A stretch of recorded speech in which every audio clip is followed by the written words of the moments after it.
예, 안녕하십니까. 매버릭 TV 구독자 여러분. 오랜만에 또 인사드립니다. 트럼프 대통령이 이제 하루 이틀 전에 상호관세 메모랜덤에 사인을 했죠. 인텔하고 반도체 얘기도 좀 했는데, 오늘은 미중 패권 경쟁의 핵심이라고 할 수 있는 반도체 산업, 그 중에서도 인텔 이야기 좀 들려드리겠습니다. 그러니까 뭐 이걸 사야 되냐 말아야 되냐 이거에 대해서 상당히 고민이 깊어지는 요즘이죠.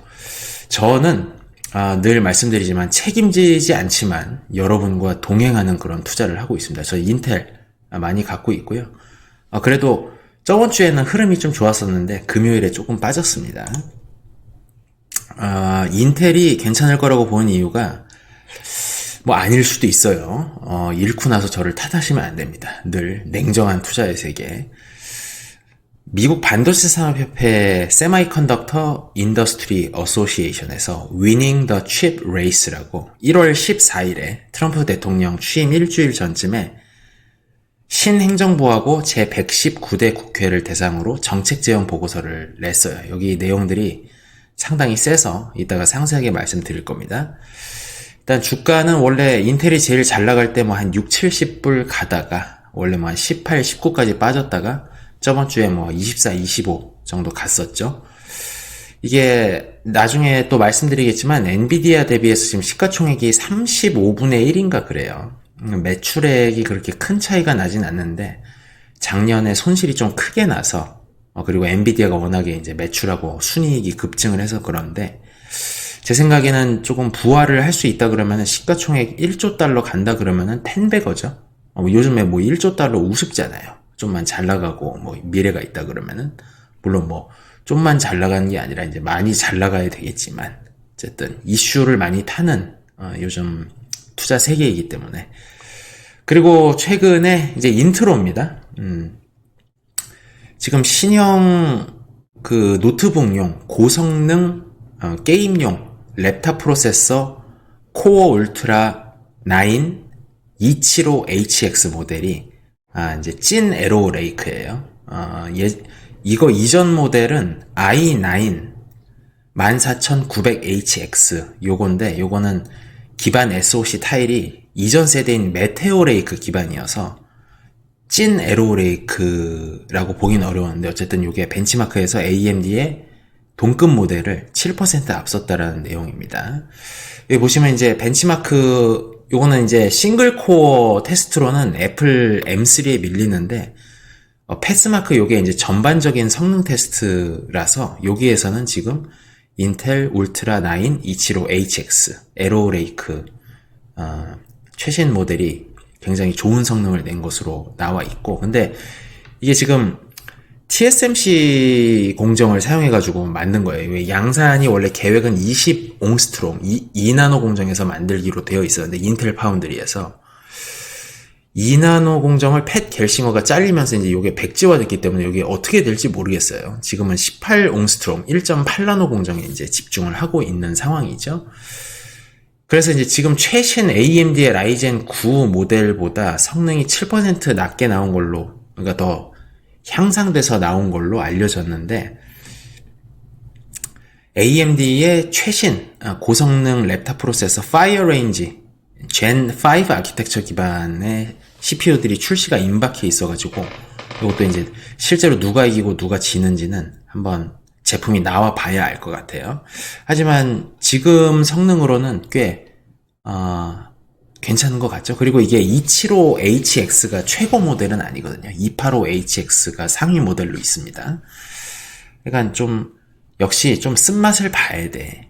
그래야 좀 정신을 차리고 연구개발부서나 생산 개발부서에서도 뭐 밤을 새고 이런 일들을 하겠죠. 어쨌든 요거 그 반도체 산업협회의 트럼프 행정부를 대상으로 한 정책 제안, 입법 제안 보고서 내용을 제가 8가지를 핵심으로 말씀드리기 전에 반도체 산업협회는 좀 배경 설명을 드려야 될 것 같아요. 이게 77년에 출범을 했는데 두 분이 초대의 리더십을 맡으셨어요. 아래 왼쪽에는 인텔의 공동 창업주 중 하나고 직접 회로 개발의 공로로 노벨 물리학상을 수상하신 로버트 노이스. 로버트를 이제 줄여서 밥이라 그러죠. 밥 노이스 선생이고, 오른쪽에는 AMD 창업주였던 제리 샌더스. 이분이 끝까지 파운드리 그 제조 부분 분사를 반대하시다가 결국에는 회사가 팹리스는 AMD로, 그 다음에 이제 파운드리는 글로벌 파운드리, 지금도 영업을 하고 있죠. 분사를 해서 오늘날까지 이어지고 있습니다. 글로벌 파운드리는 14나노 핀팻 공정을 삼성 걸 라이센스로 도입했다가 EUV로 넘어가는 최선단 공정에서는 스스로 포기를 하고 지금은 이제 조금 레거시 공정에서 점유율이 그래도 한 5, 6% 넘는 그런 회사입니다. 이게 근데 반도체 산업협회가 무서운 게 이분들이 뭐를 보고서를 내거나 말을 하면 이게 법이 되는 경향이 있어요. 대표적인 게 이제 반도체 지원법 나오기 전에, 그러니까 이제 반도체 산업협회하고 백악관 과학기술정책실하고 뭐 국회의원들하고 이미 얘기가 다 끝나면 이제 그거 입법을 위해서 준비했던 보고서들을 엮어서 이제 반도체 산업협회에서 내는 그림이라고 보시면 되는데, 이미 이제 반도체 지원법의 대강이 여기에 이제 뭐 각종 R&D 보조금 액수까지 여기 다 나와 있었거든요. 이대로 거의 입법이 됐습니다. 그래서 요번에 그 트럼프 행정부에 보내는 이 메시지, 인텔, 뭐 AMD, 뭐 퀄컴, 뭐 이런 제조 IDM, 팹리스, 마이크론 다 포함해가지고 이분들이 좀 해달라 요거가 8개가 있습니다. 이건 넘어가고, 요약하면은 반도체 패권 경쟁 승리를 위한 대책인데 1번이 반도체 지원법 보조금 깎지 말고 빨리 줘, 빨리. 그 다음에 그 반도체 역량 갖추는데 그 목적 무관한 거 뭐 환경, 고용 다양성, 뭐 무슨 탄소 중립 이런 거 다 제끼고 빨리 규제 다 풀어. 요게 1번 요구사항이고요. 2번은 첨단 제조 세액공제라고, 이제 우리나라도 그 투자 세액공제 25% 있잖아요. 그게 이제 미국의 국세법 Internal Revenue Code의 48D 섹션에 있는 요 25% 세액공제가, 그러니까 인텔이 파운드리 투자 100원을 하면은 25원을 세금을 깎아준다는 얘기예요. 이게 내년에 일몰인데 요거 일몰 연장하거나 없애줘. 우리 계속 투자할 테니까.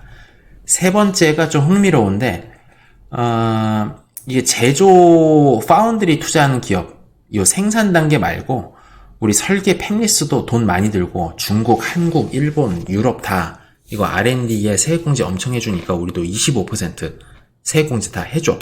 제가 요 법안 내용을 읽어봤는데 줄여서 스타액트라 그래요. Semiconductor Technology Advancement and Research Act인데, 뭐 퀄컴이 팹리스 설계하는 인건비, 뭐 소프트웨어 사는 거, 그 다음에 설계 외주 주는 거, 이거 모든 금액에 대해서 25%를 세액공제 해주는 굉장히 강력한 법안입니다. 우리나라도 연구개발 세액공제가 있는데, 우리나라 연구개발 세액공제는 그 연구개발비로 쳐주는 기준이 너무 높아요. 그래서 실제로는 뭐 지금 소프트웨어 구입하는 비용도 안 쳐주는 경우들이 있어요. 그래서 25%라고 해외에는 알려져 있는데 실질적으로는 그렇게 R&D 세액공제가 아주 뭐 포괄적으로 혜택을 주고 있지는 못한 것 같다. 이런 생각입니다. 그다음에 네 번째는 2017년도에 이제 트럼프 감세법 Tax Cuts and Jobs Act. 요거 중에서 굉장히 강력했던 게 연구개발비를 당해 100%를 공제를 해주는 법안이 있었어요. 요게 이제 올해 일몰인데 재작년까지는 100% 당해 공제였다가 올해에는 일몰로 넘어가면서 이제 4년인가 5년에 걸쳐서 공제를 나눠서 해주는 혜택이 줄어든 거죠. 이게 이제 반도체 회사들 같은 경우에 연구개발비를 인텔 같은 경우에도 뭐 15조, 20조 원 이상 지출을 하기 때문에 이거에 대해서 이제 공제를 해주는 것이 굉장한 재무적인 도움이 되는 거죠. 이거 아까 그 팹리스 설계세액 공제에 이거 연구개발비 공제까지 들어가면은 와, 이거는 진짜 비용적인 혜택이 엄청나죠. 이거 제조시설 투자에서도 25%를 받는데요. 이게 뭐 미국이 너무 하는 거 아니냐 할 수 있는데 뭐 중국, 대만, 유럽 뭐 만만치 않습니다. 지금 미국이 좀 덜 하고 있다. 이렇게 볼 수도 있어요. 그다음에 다섯 번째로는 트럼프 감세법이 굉장히 포괄적인 법인데 제가 나중에 이것도 좀 말씀을 드릴게요. 거의 블랙홀처럼 좀 자금들을 빨아들이고 있는데 요거를 또 이제 신임 재무장관 스캇 베센트가 트럼프 감세법을 영구화해야 된다라고 이제 지금 떠들고 다니죠. 그거에 그러니까 미국보다 기업 경영 환경이 안 좋고 스스로 변화할 의지가 없는 나라들은 기업을 다 뺏기게 생겼어요, 지금. 그다음에 또 중요했던 게 뭐냐면 원래는 미국의 트럼프 행정부 이전에는 법인 세율이 35%인가 그랬는데 세율이 높으니까 해외 로열티잖아요. 지식재산, 반도체도 이제 뭐 IP 같은 게 있죠. 기초 설계 블록 같은 거 이런 거를 다 지재권을 조세 회피처 버뮤다나 아일랜드 뭐 이런 데 다 갖다 놓고 해외 기업들한테 로열티를 받아 거기 유보금을 쌓아놓고 있었던 거예요. 근데 요거를 법인세를 21%로 깎아주면서 미국 내에 IP를 갖다 놓고 해외에서 로열티를 미국으로 이제 보내는 그런 식으로, 그러니까 지재권을 미국으로 귀환시키면 로열티 100원 받으면 거기에다 21%를 때리는 게 아니라 37.5%를 빼고 67.5원에 대해서만 21%를 때리니까 최종 세율이 13.125%로 엄청나게 3분의 1 수준으로 내려가요. 그래서 이것 때문에 IP가 국내로 굉장히 많이 들어와가지고 우리나라를 비롯해서 지금 서비스 무역 수지에서 미국이 굉장한 좀 흑자를 몇 년간 봤었습니다. 요것도 이제 트럼프 감세법이 영구화되고 그다음에 미국 내 제조기업은 21%가 아니라 법인세를 15%까지 낮춰주게 되면 앞에 뭐 연구개발비 공제 말고도 적격 시설 투자에 대해서 당해 100% 공제 이런 것도 있었거든요. 그래서 실효세율이 뭐 10% 미만으로 내려가게 되면 반도체 회사들한테 굉장히 이제 지재권이 많은 패밀리스들한테 특히 뭐 마이크론, 인텔도 설계를 직접 하니까 다 혜택을 보는 거죠.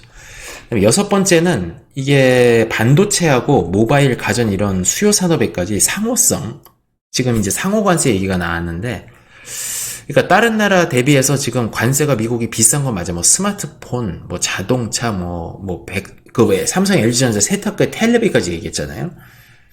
LG전자 OLED 텔레비의 디스플레이 드라이버 칩이 LX 세미콘의 주요 매출원입니다. 조금 걱정이 되죠, 거기도. 어쨌든 여기서도 상호성을 지켜달라고 얘기하는데 제 말은 이거를 바꿔 얘기하면은 아이폰, 갤럭시, 뭐 중화권에서 만들어진 스마트폰, 가전제품에 아마 관세를 때릴 가능성이 좀 높아 보인다. 반도체에다가는 어떤 뭐 정보기술 협정인가가 있어가지고 관세를 직접 매긴 거는 한 4, 50년 동안 없었거든요. 근데 이게 이제 현실화될 경우에는 좀 이제 상황이 많이 복잡해질 것 같습니다. 다만 이제 한국은 지금 한미 FTA 상호 무관세가 대부분 상품에 적용이 되는데 우리나라가 반도체를 웨이퍼를 만들면 이거를 대만에서 후공정을 해서 혹은 뭐 말레이시아 이런 데서 좀 낮은 제품들, 기술 수준이 낮은 제품들 기판에 꽂는 거 이런 것까지 후공정이라고 한다면 후공정을 대만하고 동남아 중국에서 해가지고 아이폰 뭐 이런 데 껴서 미국으로 나가는 거기 때문에 상당히 이제 관세 대응이 굉장히 복잡해질 것 같아요. 다만 어쨌든 이런 관세도 일부 도입을 해달라는 것이 반도체 산업협회의 요구인 것 같고, 일곱 번째는 대통령 직속의 수출통제위원회를 만들어 달라는 겁니다. 원래 이제 대통령 직속의 수출위원회가 있는데 여기에 이제 수출통제를 전담하는 소위원회를 만들어 달라는 그런 요구를 계속 했었는데 그동안 안 됐었어요. 근데 요거를 왜 해달라 그러냐면은 요런 게 있죠. 이제 첫 번째로는 미국이랑 유럽, 일본 장비 기업들이 비싼 장비들을 이제 중국이 투자를 많이 하니까 매출을 일으키기 위해서 기업이 살고 성장하기 위해서 팔아야 되는데 이거를 다 통제를 해놓으니까 돈을 못 번다라는, 이제 반도체 산업협회에 장비사들도 많이 들어가죠. 어플라이드 머티리얼즈, 뭐 랩리서치 이런 것들 들어가 있는데 돈 못 버니까 이제 자꾸 뭐 이렇게 우회해서 팔라 그러고 뭐 어떻게든 뭐 좀 해야 되고 누가 좀 더 사줘야 되는데 이게 안 된다라는 게 이제 1번이고, 그래서 이제 뭐 크게 중국의 도약을 막는데 아주 뭐 치명적인 타격을 줄 수 있는 게 아니면 좀 풀어주세요. 이제 이런 얘기도 좀 하고 싶고, 두 번째는 너무 세게 통제를 하니까 중국이나 다른 나라들에서 이제 자꾸 대체를 하려고 자기네들 시장 캐파가 줄어들 수 있다라는 그런 우려도 있고요. 그다음에 세 번째는 뭐 아까도 말씀드렸지만 뭐 유럽이나 일본 이런 미국 말고 다른 국가들 기업들도 미국 회사들만 못 팔게 하면은 이 사람들 점유율이 올라갈 거 아니에요. 그죠? 그러니까 이런 거를 또 막고 싶고, 그러니까 서로 통합 조정을 할 수 있는 그런 사안별로 직통 라인을 대통령하고 만들어 달라. 이게 이제 7번입니다. 8번째는 이제 중국을 때려줘. 그리고 전략적 과의존이라는 거는 레거시에선 중국, 선당공정에서는 대만. 이거 과도한 의존 좀 안 되지 않냐. 그래서 이제 1번에서 8번 제가 말씀드린 거를 다 미국 트럼프 행정부가 들어주게 된다면 그 펫 보조금이 단가에서 한 15% 정도 차지하는 걸로 봐요. 그 팹 하나 지을 때. 그 다음에 투자세액공제가 25%니까 지금 40%. 근데 인텔은 설계도 하니까 설계세액공제 스타액트가 도입이 되면 또 설계할 때 25% 비용을 하니까 뭐 65%까지 비용이 보존될 물론 이제 단순히 이렇게 산술적으로 더할 수는 없는데 거의 뭐 절반 이상의 비용을 정부가 다 깎아주는 형태로 갈 수도 있다. 요런 계산이 나옵니다. 뭐 대만도 되게 공정하게 뭐 기술력으로 고객을 최우선시하고 뭐 굉장히 뭐 도덕적으로 열심히 해서 그렇게 된 줄 알고 있지만 그 대만 정부가 뭐 토지값도 거의 공짜고 용수, 전기 이런 거 세액공제, 뭐 인력 다 몰아주고 이런 게 그렇게 공정하지만은 않아요. 삼성이 그거에 비하면 굉장히 잘하고 있는 거다. 제 생각에는. 그런 생각이 듭니다. 그리고 이제 대만계 패밀리스들이 한국에 물건을 안 주는 이유. 대만이 한국을 싫어하는 이유가 있는데 역사적으로. 그것도 나중에 한번 다뤄드릴게요. 그 다음에 또 인텔에 대해서 그 상무장관하고 트럼프가 꽤나 그 승부의 핵심을 알고 있는 것 같아요. 하도 전문가들이 이제 로비를 하고 입법해달라고 하면서 설명 회의를 많이 하다 보니까 여기가 이제 그 지금 상무장관 하워드 러트닉 제가 볼 땐 월요일이나 화요일 다음 주 중에 인준이 될 건데 청문회장에서 이제 이 지명자를 소개해주는 앞에 이제 과정이 있어요. 거기서 이제 JD 벤스가 하워드 러트닉을 소개하고 추천하는 멘트를 하고 자기는 바빠서 다른 일정으로 인해서 나가면서 이제 악수를 하는 그런 장면인 것 같은데 하워드 러트닉이 이렇게 얘기를 했어요. 야, 대만이 지금 저렇게 제조가 잘 나가는 거는 미국이 지금 세계에서 제일 잘 나가는 팹리스하고 뭐 원래 인텔이 지금은 안 좋지만 제조할 수 있는 회사도 다 갖고 있었다. 우리 풀세트로 다 갖고 있어. 근데 설계하고 뭐 아이폰하고 이렇게 장사하는 애들이 비용 따먹게 한다고 중국 쪽에다가 물건 다 줘가지고 지금 우리가 제조가 다 망한 거 아니야? 그거 다 갖고 와. 여기에다 물량 주면 우리가 이겨. 이제 이런 발언을 했어요, 실제로. 그러니까 결국에는 삼성 파운드리도 지금 어려운 게 퀄컴, 엔비디아, 애플이 물량을 안 주기 때문에 그런 거 아니에요? 그러니까 매세대 최선단 공정은 또 이게 쓸 수 있는 기업도 발주를 낼 수 있는 기업도 한 서너 개밖에 안 되고 만들 수 있는 회사도 서너 개밖에 안 되는데 이분들이 대만 여기 공급업체 하나에다가 다 몰아줘가지고 인텔, 삼성이 지금 다 맛이 간 거잖아요. 그러니까 2나노부터 지금 미국 팹리스들이 비용을 좀 감소하더라도 인텔하고 이제 다른 데로 분산을 좀 해라. 그거를 위한 인센티브가 사실은 아까 말씀드린 팹리스 기업 대상 25% 세액공제 법안 스타액트. 이거라고 볼 수도 있겠죠. 야, 니네 25% 세액공제 해줄 테니까 인텔한테 쏴.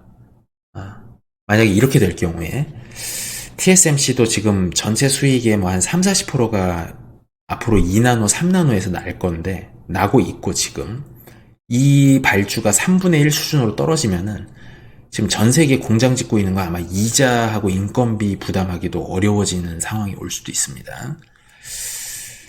어쨌든 잠깐 인텔 실적을 잠깐 좀 보고 갈게요. 이게 작아서 안 보이실 건데 2013년부터 이제 2022년까지 매출이 그래도 뭐 한 70조에서 100조 원 정도 계속 했어요. 그리고 순이익률도 15에서 20%. 그리고 이제 코로나 특수로 PC 많이 나간 2019년에는 순이익률이 30% 정도 가까이 됐었습니다.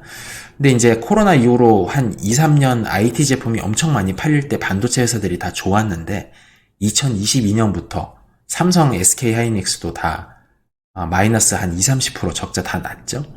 D램하고 메모리, CPU 단가가 다 3, 40%씩 다 떨어졌으니까 이때부터 안 좋다가 파운드리 투자 많이 하면 적자 많이 나갔고 인텔이 이제 작년에 거의 뭐 10년 내에 최저 매출에다가 영업이익률은 마이너스 22%, 순이익률은 마이너스 36.2%로 순이익이 거의 마이너스 한 25조 원이 났어요. 근데 요게 이제 요 그래프입니다. 요거 빨간색은 이제 순이익률을 적어 놓은 건데 지금 이렇게 쭉 가다가 급전직하를 하고 있죠. 근데 이게 2022년부터 PC 랩탑 경기가 이제 예상보다 회복이 지금 굉장히 더디고, 그다음에 무리한 팹 투자, 갤싱과 결국 잘렸죠? 그다음에 제품 경쟁력이 AMD 대비해가지고 이제 떨어지면서 자꾸 이제 희망 고문을 하는 회사가 됐죠. 이번에는 다를 거야. 이거 진짜 좋아 이랬는데, 벤치마크 돌려보면은, 인텔이 또 인텔했다 뭐 이제 이런 소리를 듣게 되는 지경에 와 있으니까. 근데 지금 이제 제품이 좀 좋아지고 있는 게 눈에 보이죠. 벤치마크를 보면은. 그 다음에 한 가지 흥미로운 거는 인텔하고 엔비디아 재무제표를 2020년부터 2024년 5개년도를 비교해보면 전통적으로 엔비디아는 2020년에 보면 인텔보다 매출이 7분의 1 이하예요. 인텔이 뭐 한 100조 했는데 엔비디아는 이때 한 15조 원밖에 안 되고 순이익률은 비슷하지만 이제 사이즈가 엄청 차이 나는 거죠. 10배 차이 나는 거지. 근데 점점 인텔이 꺾이다가 이제 엔비디아가 2024년에 매출이 2020년 대비 6배로 성장을 했고 인텔 매출을 넘었죠. 그 다음에 순이익률이 48.8%가 나면서 마이너스 36.2%로 25조 원을 잃어버린 인텔 대비 순이익이 지금 40몇 조가 나버린 그런 상황이에요. 요게 그 각 회사가 회계연도 그 마감하는 달이 달라서 엔비디아는 2024년이라고 되어 있지만 실질적으로 2023년이 좀 섞여 있을 겁니다. 많이. 어쨌든 이렇게 갈려져 있는데 매출액을 보면 그렇게 큰 차이가 안 나는데 제가 아까도 말씀드렸지만 인텔 시가총액이 1000억 달러 정도고 엔비디아가 3조 4천억 달러니까 그러니까 인텔 시총이 140조 환율 1450원 정도 했을 때 1400원 엔비디아 거의 5000조 이거 뭐 30몇 배 차이가 나버리잖아요. 근데 인텔이 PC가 좀 살아나고 파운드리 그 팹이 좀 돈을 벌고 돈 먹는 하마가 아니면은 27년부터 본인들은 파운드리 사업이 이제 손익분기점 넘을 거라고 예상하고 있거든요. 이럴 경우에는 그렇게 30몇 배 차이가 아니라 뭐 이게 뭐 20배, 15배로 줄어든다 그러면은 인텔 주식도 충분히 5천억 달러, 1조 달러 밸류에이션을 또 볼 수도 있는 거죠. 그래서 지금 제가 인텔을 많이 들고 있는 겁니다. 망할 수도 있어요. 근데 또 재밌는 게 만약에 이런 미국 회사들이 여러 개가 있었다 그러면 파운드리 할 수 있는 그럼 저는 인텔에 많은 돈을 안 넣었을 거야. 근데 지금 밀어줄 회사가 딱 인텔 하나 말고는 없거든요. 그것도 한번 생각해 볼 필요가 있죠. 그래서 이제 트럼프 대통령이 뭐 여러 번 얘기했지만 이제 상호관세 그 어젠가 발표할 때 대만이 반도체 다 뺏어갔어. 우리가 제조해야 돼. 이런 얘기 계속하고 있고 그 다음에 오늘자 기사인데 로이터에서 또 이런 기사들이 또 났었어요. 뭐 이제 TSMC가 인텔의 미국 팹 운영을 맡아서 할 수 있도록 투자를 하는 거 아니냐 이런 기사들이 났는데 또 로이터에서는 트럼프 행정부는 그런 거는 용인하지 않는다. 인텔이 알아서 할 거다. 이제 뭐 그런 얘기가 좀 나오고 있다고 해요. 그러니까 요번에 신일본 제철이 US 스틸에 그 일본 수상이 가서 이제 돈만 뜯기고 돌아왔는데 결국에는 불발이 됐죠. 여러분들 관세가 효과가 없다고 생각하시는데 나중에 US 스틸하고 뉴코아 이런 데 영업이익 한번 보세요. 관세 때리고 영업이익률이 지금 30%까지 올라와 있습니다. 그러니까 관세가 산업정책 기능이 없지 않아요. 분명히 보호 효과는 있습니다. 너무 또 보호를 많이 해주면 경쟁력을 잃고 맛이 가겠지만 지켜봐야 될 일이다 이렇게 좀 봅니다. 그래서 이제 작년 11월에 인텔 분기 실적 거의 이제 다 했습니다. 제가 30분을 안 넘기려고 요즘에 지금 갤싱어 잘리고 이제 그 홀트하우스랑 진스너가 대행을 맡고 있죠. 그래서 인텔이 18옹스트롬 1.8나노 공정이 2분기 올해 2분기 양산 돌입을 하고 지금 잘려서 소셜 네트워크 서비스에서 열심히 이제 그 키보드 배틀을 하고 있는 겔시모 전 CEO가 18옹스트롬에 내가 올인을 했다. 여기에 지금 온갖 금융사 돈하고 반도체 지원법 보조금하고 인텔 갖고 있던 현찰 다 때려박았기 때문에 뒤가 없어요. 그만큼 결연하게 인텔이 지금 모든 임직원들이 여기를 위해서 뛰고 있다. 올해 인텔의 흥망이 제가 볼 때는 결정이 될 것 같습니다. 그 가늠이 될 것 같아요. 이 18옹스트롬에 모든 걸 걸었고 차세대 서버용 제온 CPU 클리어 워터 포레스트가 나오고 그 다음에 지금 에로레이 그 다음에 PC랑 랩탑 CPU 펜서레이크가 18옹스트롬에서 양산을 계획을 하고 있습니다. 지금 벤치마크 결과들이나 지금 공정 조건 이런 것들을 초기 보도들을 보면 그렇게 나쁘지 않은 상황으로 보여져요. 뭐 우리는 삼성을 걱정해야 되지만 뭐 주식 투자하는 입장에서 꼭 삼성이 잘 될 필요는 없죠. 한국 기업이라서 이제 잘 되면 좋은데 어쨌든 그렇습니다. 인텔 트럼프 행정부 들어서 미중 패권 경쟁의 어떤 가장 중심에 있는 기업이라고 볼 수 있는 실리콘밸리의 원조 과연 불사조 신화를 다시 한번 쓸 수 있을지 자 다시 한번 말씀드립니다. 인텔 책임질 수 없습니다. 다만 저는 국제정치적인 그런 지금 세계사적 전환기에 와 있다고 보는데 여기에서 수혜를 볼 수 있는 기업은 그동안의 팹리스 파운드리 모델이 아니라 IDM 그 중에서도 국적 기업 인텔이 아닐까.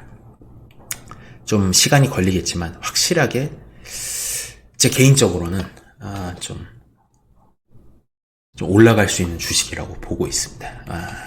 함께 하겠습니다, 여러분. 한번 기다려 보시죠, 같이. 여러분들 좋은 주말 되시고 시청해 주셔서 감사드립니다.